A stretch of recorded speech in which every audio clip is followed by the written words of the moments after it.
feelings never completely go away. It seems that my own experience happened just yesterday. I remember one of the worst moments was when I was moved into a room on the maternity floor after being in recovery.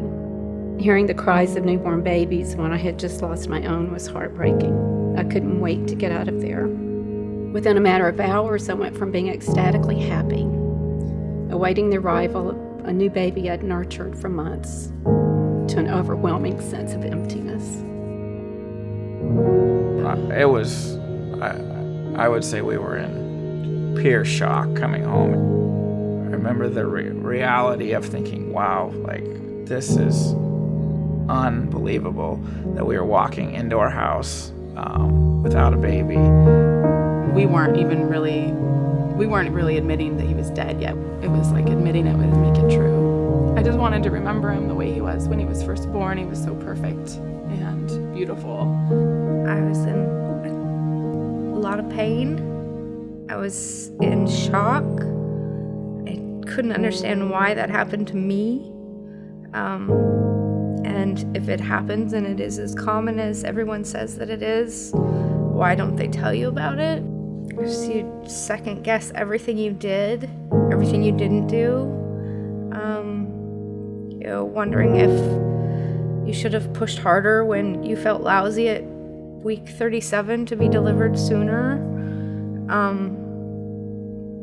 If anything you should have done better or different, or why didn't I know? I remember distinctly someone saying to me, well, maybe this was God's way of protecting you from something that would have happened to her when she got older, which I thought was just ludicrous. People say really,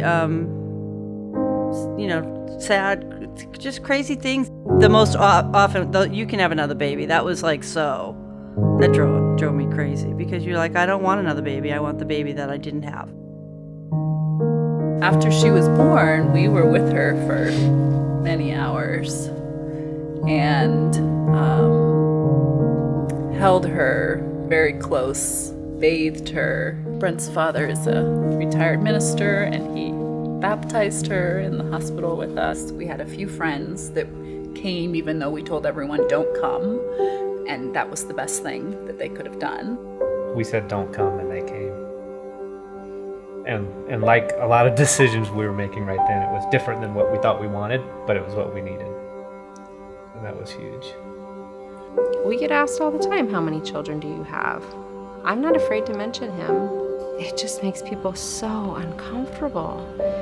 I even feel like a bad luck charm around other moms because, they don't want to hear about my negative outcome. They really often want to change the subject if I mention that I've had a baby that's died. I think the worst thing that I could have done or that could have happened to him is that we don't talk about him, or we don't remember him. On his birthday, we always, like my son and my niece and nephew, we kind of do a little tradition, just light candles. Kids will send off balloons. He is a part of me all the time. And being able to kind of put it into words was tremendously helpful for me.